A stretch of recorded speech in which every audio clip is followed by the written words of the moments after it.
戦し始めたら大変だと思うよ。戦争。戦争。あれ聞いてる。そう原で切られるよ。もっと昔の。あれ先の手。500年前この町戦で焼かれとるから一回。戦国時代。松明もやってた。だってこの町守るためのお城やろ、学校あるところ。ライトまだすごいこと言う。ライ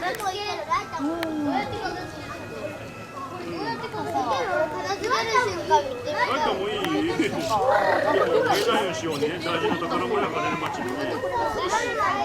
そうしましたら午後1時になりましたので始めさせていただきます。ただいまからこちらで行っております北条寺八幡宮祭の築山行事の解説をさせていただきます。私こちら射水市の射水市新湊博物館で学芸員をしております松山と申します。10分15分ほどお話をさせていただきますのでよろしくお願いいたします。よろしくお願いします。ありがとうございます。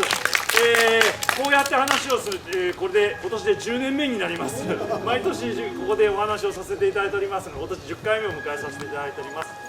で、そもそもこのお祭りでございますが、北条寺八幡宮、こちら射水市の北側にございます北条寺という大きな港町を守る海の神様の秋祭りが9月30日から明日10月の3日まで行われます。その中でよく一番知られているのが昨日行われた引山の祭りだと思います。引山は八幡宮の神様がおみこしに乗って町をパレードされます。それをお祝いするために各町から引山と呼ばれる豪華な飾りを乗せた車がおみこしの後をついて一緒にパレードをいたします。そうすることで今年1年間八幡宮の神様が町を回られて、今年1年間悪いことあったの全部追い出してまた新しい1年良い1年になりますようにということで、町をお祝いして回られるのが引山のお祭りです。で今日はその神様が帰ってきて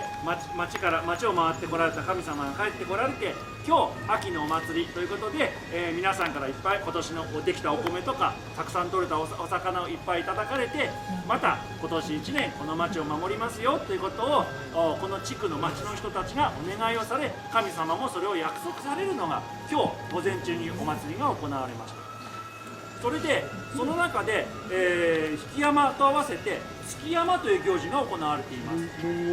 引山は車がついているので町を回りますけれども、この築山という行事は、車輪はついていないので町を回りません。こういった形で舞台のような神様が降りられる場、皆さんの、住んでいる町引山あったら引山には王様っていう神様が乗ってると思いますけれども、こちらも同じように神様が乗った形ですが動かない山になっています。でこの、どこが神様かというとね、上に人形さんが立っていますが、これが神様をこういう形ですよっていうふうに立ててある人形になります。で今順番にちょっと話をすると、この築山のお祭りは実はね引山より前に始まってるんです。実はね9月30日の日、引山の前の日ですけれども、八幡宮でこの八幡宮の建物の横で大きなかがり火を焚いて火を燃やして、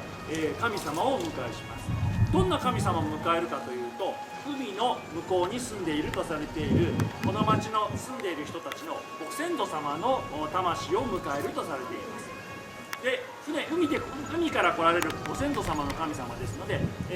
かがり火を燃やしたところから船の形をした、海ですから海から来られるので船の形をしたおみこしにお乗せして、こちらの、もう最初9月の半ばぐらいに作ってあるこのステージのところまで持ってこられます。でその子で、そこの船のみこしの中からご先祖様の魂をこの引山、実はね9月30日はこんな上に人形は全然乗っていない形のステージだけの形なんですけども、そこに乗っかってもらうというお祭りをいたします。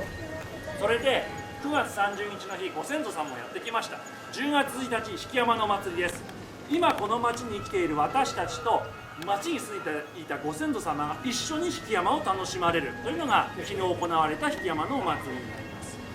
で今日10月の2日ですが、この築山を今度は飾りを変えます。全然飾りがなかったところに神様の形をしている人形を立てます。この中で、主に神様とされているのは、一番真ん中にドーンと赤い衣を着て大きな竿を持っていらっしゃるボンババと呼ばれている神様と、あと左と右に鎧兜をつけたいかめしい姿をした神様の人形が立っています。これらの神様が、これらが神様として神様の人形として毎年建てられます。そして真ん中の方に馬とか鎧兜をつけていないこの下の方に人形さん立っていますけれども、この部分はこの町の歴史物語を表した人形でして、毎年テーマを変えて人形を作り変えて飾る習わしとなっています。ですので、神様を迎えるステージの上に神様の形をした人形を立てて、それに加えて町の歴史を人形で表した飾り人形とかマロードっていう人形が飾られている行事になります。それで、この人形さん、さっきこのまま夜になったらこの人形このまましてたらどうなるのって話が出ましたけれども、この人形実は今日の朝、4時半ぐらいから飾り始めて、7時頃飾りがお預け終わってお祭りをします。その後飾られるんですが、この人形さんたち今日の午後3時ぐらいには全部下ろしてしまいます。この幕も全部外して元の何にもないステージの状態に戻してしまいます。でこのステージも今月のまた半ばぐらいに全部踏み外して、ここは更地にしてしまいます。でまた来年の9月になったらこのステージを組み立てて、10月の2日だけ人形を飾ってまた片付ける、そういうお祭りがこれでもう500年以上行われてきています。実はね、昔日本の神様ってこういう建物に住んでいらっしゃるっていう日本の神様の考え、神様ってこういう神社っていう建物に住んでいらっしゃるというのは実はそんなに昔から行われていなくて、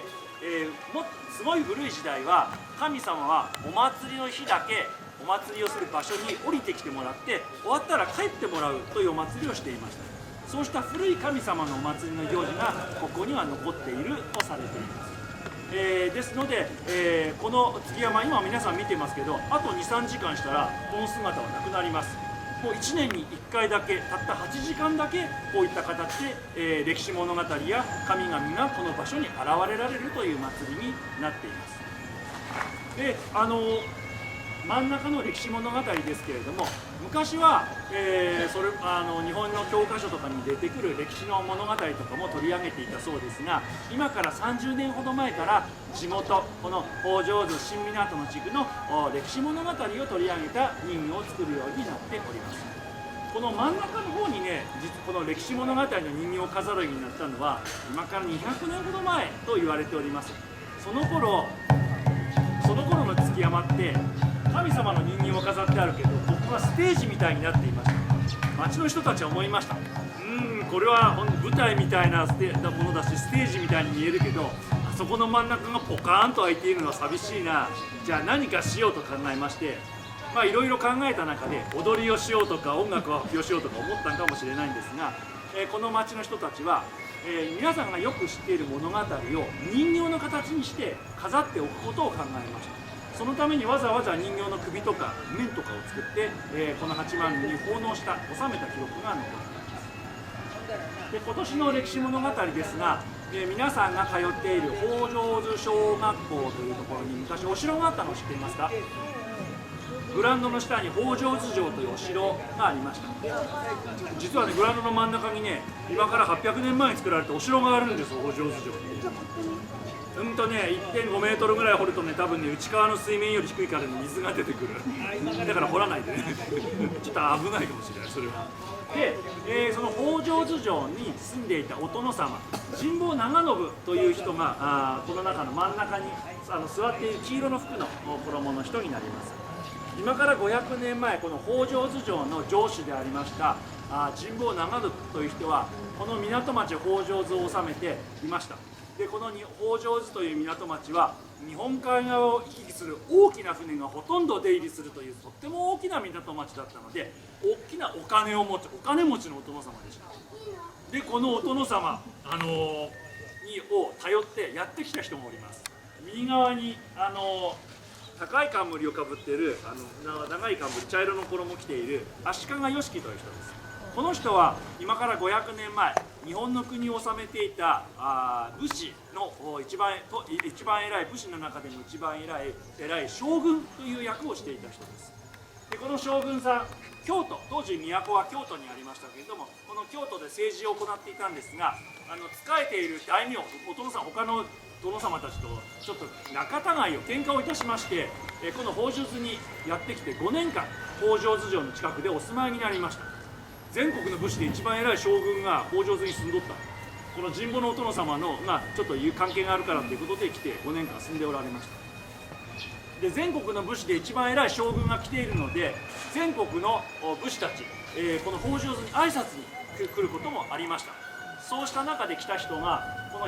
の皆さんから見て左側、馬を持っているお侍が1人います。このお侍、東北地方福島県の白河というところの殿様でありました結城正友という人でございます。でこの結城正友、東北地方から今将軍、全国の武士の取りまとめをしている将軍さんが事情があって今越中富山県のこの北条津においでになっているということを聞いて、わざわざ挨拶に来られます。でこの時義樹将軍は挨拶に来られた時にこの正友さんに一つお願い事をされたらしいんです。東北地方はその頃立派な馬の生産地として知られていました。名馬です。いっぱい走る健康な馬たくさん生産する、いっぱい生まれる場所として知られていたので、足利義輝将軍は、この結城正友という福島から来たお殿様にせっかくなら東北地方の馬を私にプレゼントしてくれないかということをお願いされました。で結城正友さんはそれを聞いてすぐ福島に帰って、早速立派な馬2頭を仕立てて、この福島県から富山県まで運んできたという記録がこの時この馬を運んだ運送業者をしていたお家の古い古文書から見つかっております。そうした一場面をこちら今回は馬とその馬を引っ張ってきている東北地方のお大名、そして北条津城のお殿様だった神保長信という人、そして長信を頼って北条津にやってきた足利義輝将軍という形で、人形が3体、馬の模型が1体ということで今年は紹介をさせていただきました。戦国時代、ちょうど時代は室町時代から戦国時代になる時代ですが、やはり将軍というものに幕府の一番トップの将軍を敬う武士というのが多くおりましたので、当時のその500年前の北条の町が東日本と西日本を結ぶ陸、道路でもつながっておりますし、船でもつながっておる非常に栄えた町であったということをぜひ皆さんそういった町に生まれたということを知っておいて、今日また帰ったらご家族の方にも話をしてあげてください。一応子どもさん向けのお話ということはここで以上とさせていただきますけれども、大人の方には今お話ししたような形で、だいぶ分かりやすくお話したつもりでおりますけれども、また聞いておられてもうちょっと詳しく聞きたいとおっしゃられる方おられましたら、この後ここにまたおりますので、お話をさせていただきます。一旦こちらでの解説はこれで、一旦閉じさせていただきますので、またゆっくりご覧いただければと思います。本日はおいでいただきましてありがとうございました。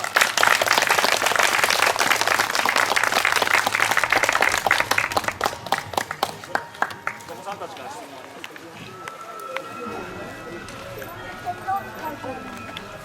天皇って書いてあるのはね、この鎧兜をつけた武者たちは、東西南北北、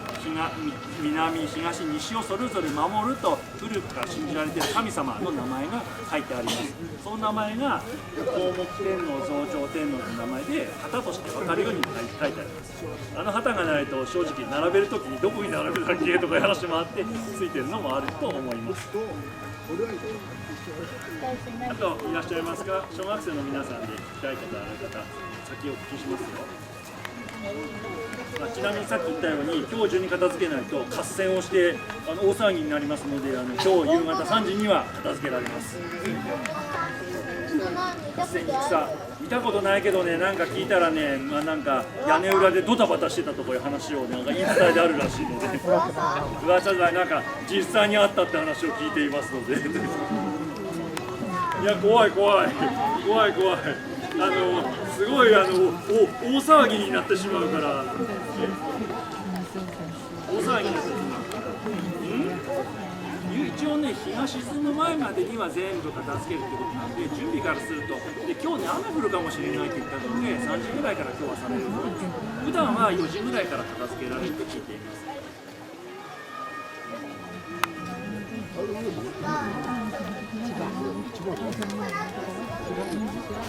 いや、逃げていくかもしれない。足がパッパッパッパッパッパッパッパッパッ逃げていくかもしれない。まあそう、前に乗って逃げるかもしれない。いやいやいや、怖い怖い怖い怖い。わかりやすいよ、馬を。怖い怖い怖い。下にあるスポンスポンとかけてくる。そうだね。神社だからかもしれんね。バンかもしれんね。他にもちなみに月山という行事をしているところがお隣高岡市の二神というところにあるんですけれども、そこでも同じように人形を飾りっぱなしにしておくと人形たちが勝手に草を始めて山に逃げていくっていう言い伝えがあるので、その日に夕方のうちに片付けます。これ普段ね、神社のお蔵にしまってあるんですが、この作った人形だけは毎年作り変えるので、この後崩してしまいます。また来年新しい人形を作ります。そう毎年同じ人形なのは一番上の音馬は鎧兜をつけた武者は同じものを飾ります。真ん中の黄色い服から馬の人形までの真ん中にある人形は毎年作り変えるから習わしになっています。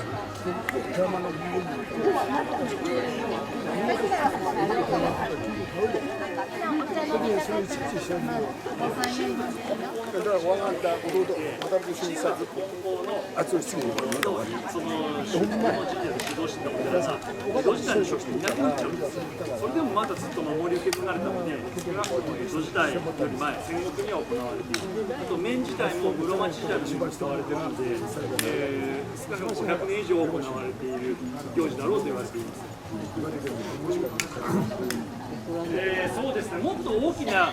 大掛かりなもので、博多に飾り山笠というものがございます。動かない山笠ですね、柿山じゃなくて、動かない山笠というものがございます。日本海側に動かない山っていくつかあるんですけれども、こういった形のもので、かつ同じ祭礼の中で引山の祭りと一緒に行われているのは全国でここだけということで、国の重要無形民族文化財に指定されています。そうだ、これね、この祭り自体は国の宝ですよっていう重要無形民族文化財に指定されています。今、世界の宝にしようってユネスコっていうので、そういうのにしようって今手続きを頑張っています。もしかしたら来年ぐらいになるかもしれない。そうなったら世界の月山行事だよ。どんなにすごいんですか？これね、神社のマーク、八幡宮の神社のマーク、黄色の一つと切り抜いてる。南立町はね、花がね、真ん中がね、左がね、3つでね、五三の霧になってるんですよ。だから、こっち五七の霧だから、足利将軍家のマークになる。それは菊のマークで、これは皇室、天皇家のマークになります。この八幡宮は第15代の王神天皇という方をお祀りしています。海運、海の船の守りが、海運の海の守り、船の守りが。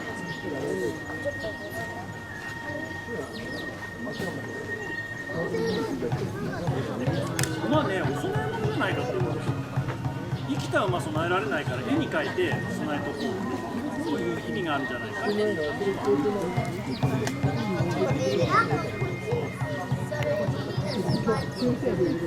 そうね、走ってる馬とかいっぱいいるよね。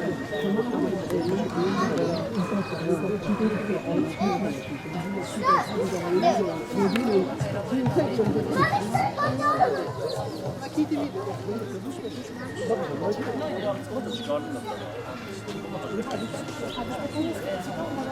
かります。まだあります。だからちょっと八幡宮のちょっと話を少ししようとこのお祭りの話。ちょっとね今日一応15分って話をしたから短めにしたんですけど、この八幡宮さんはさっき言ったように海を守る港を守る神様として古くからお祭りをされています。ですので港を守る神様ですから北条寺っていうか今小学校で北条寺とか新港って呼ばれている地域全体の守りがあるということになります。だから皆さんの町には例えば引山ある町とかでもない町でも八幡宮と別に神社ありませんか？町の神社って分かってませんか？あるやん。ここね、そういう地域のいくつかある神社の上に立つ総社っていう立場の神社になります。氏子のっていう区切り神社が守られる場所って決まってるんですけど、氏子の境目を越えて人々に敬われている神社ということになります。これはですね、もともと北条寺の町はこの八幡宮の北側南側に内川という川が流れてますね。川の北側にあるところが北条寺八幡宮さんができた頃からの古い町並みなんですけれども、今から400年前北条寺引山が作られた頃、町はどんどん平和な時代で人口がどんどん増えていきます。人口が増えると住む場所が少なくなるので、どうしても内川の向こう側に町が広がっていきました。でもここは港町です。働いている人たちはほとんどが海に関わる仕事をしてきました。そのために海の安全を祈る神様であります八幡宮の秋のお祭りには、そうした向こう側、内川の向こう側に住んだとしてもお祭りに参加したいということで、そうした町からも引山がたくさん出されました。代表的なのが例えば荒谷ですね。荒谷の町なんかももともと荒谷という村と北条寺の町の間にできた、出町新興住宅街になります。でもそこの人たちは北条寺出身で海の仕事をしていたので、海の神様の八幡宮のお祭りに参加したいということで荒谷の引山が出されています。そういった形で引山がどんどん増えていくと、富山県で20数箇所引山のお祭りがありますが、この北条寺地域のお祭りは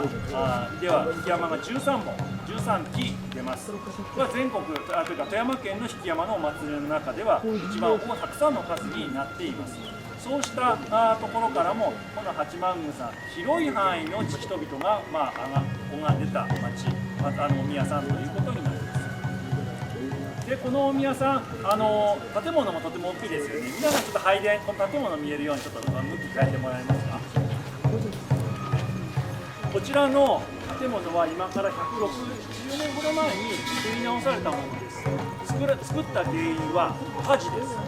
皆さんも知っているように北条寺の町の方は、こちらずっと見える町の方は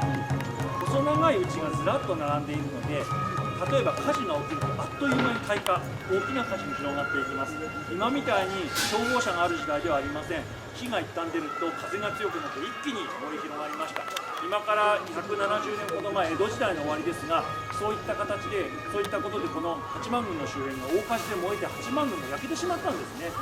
でその時ちょうど北条寺の港の人たちは船乗りさんが多くて、大阪とか今の北海道とかいろんなところに船にたくさんの荷物を組んで、商売をしていました。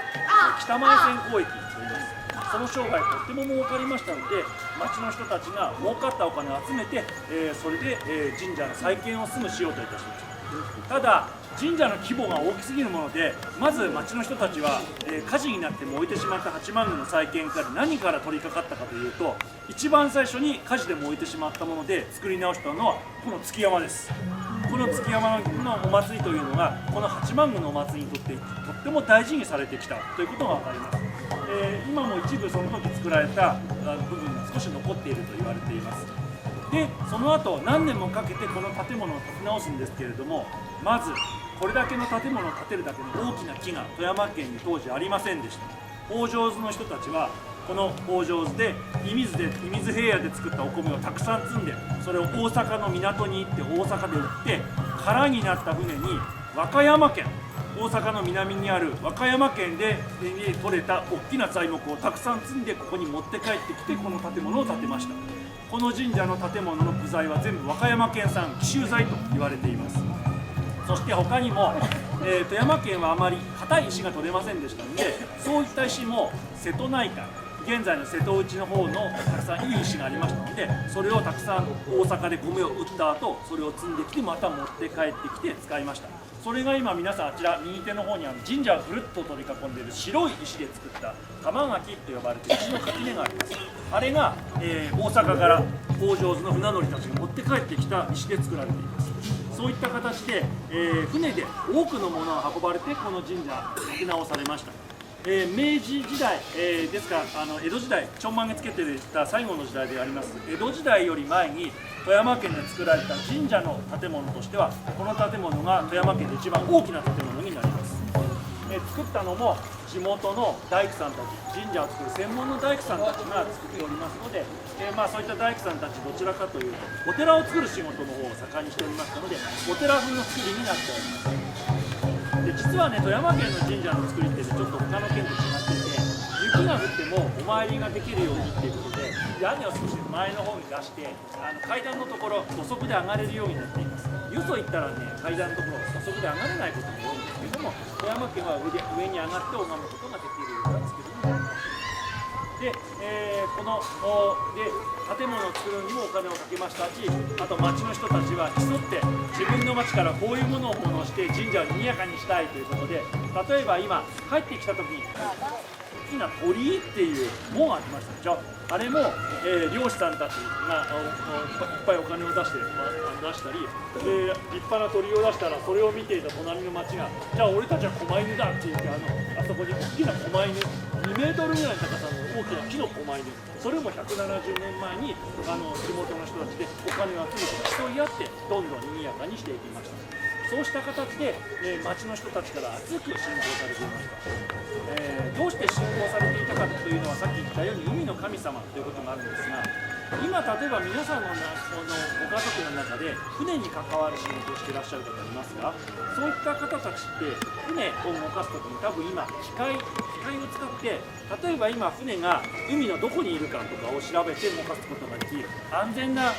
海を行く道を選ぶことができると思います。ですが江戸時代や明治時代の最初の頃まではそうした技術というものが機械とかも当然ありませんので、多くの部分が自然をよく見て、自然との戦いというか自然の動きを見ながらするということも多くありました。そうした中でやはり目に見えない災いというようなもの、事故とか危険とかいっぱいあります。そうしたようなものを追い払うというのはやはり神様や仏様の力じゃないといけないよということで、神様に対する敬いの心というものを強く持っておられた時代でもありました。そうした思いが今の月山のお祭りやこうした月山のお祭りとして受け継がれているわけです。そうしたような今から150年前、170年前の人たちの思いというものを引山には込められている、この月山にも残されているということをよく知っておいていただければと思います。はい。この神社はもともとここなんですか？もう少し南側にあったと聞いております。江戸時代の中期に富山湾の春の特有の寄り回り波という波で流されて社殿を少し南に移されたと聞いておりますが、現在はこの境内に奥、新湊漁港の建物があったあたりに拝殿があったというふうに言われております。なんか町外れのような気がする。逆に言うとこの八幡宮を起点に町が作られている。初出じゃなくてここが起点なんです。ここを起点にまっすぐ浜、実はここがこの石垣の向こう側が富山湾を沿って伸びている浜往来という松尾芭蕉も通った往来でございますけれども、ここを曲げてこの八幡宮の正面に道路が来るように作ってありますので、この八幡宮を起点に町が整備されているというのがここは正しいです。で町に八幡宮の通りに対して横に町が、京都風の町屋造りの柳波がずらっと並ぶという作りだから、こちら北条図の町の都市プランの一番の起点はここになります。でもう一つ内川の向こう側になると北条図城の後の北条図城が起点になるので、そこに対してまた縦横に町の街路、町の波が伸びているというふうになっています。ここが始まりなんですよ。ここが始まりなんです。ここが起点になって町ができると考えていただいていいと思います。神社を起点に町を作るっていうのは神奈川県の鎌倉ですね。鎌倉のイメージで持ってもらう鎌倉は鶴岡八幡宮を中心に町ができておりますが、ちょうどこの北条図は鎌倉にできた鎌倉幕府の出先機関、富山県の武士を管理するための役所として作られた守護所というのが置かれた町なんで、多分そういう都市プランも鎌倉から持ち込まれている可能性はあります。でその守護たちのいた守護が住んでいた守護所の跡が今来てくださっている北条図小学校のグラウンドの下に今も跡地が眠っております。そんな感じです。はい。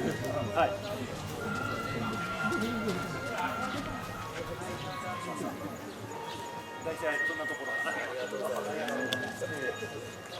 ただ児童の皆さんは大体こんなところでかなと思います。はい、ありがとうございました。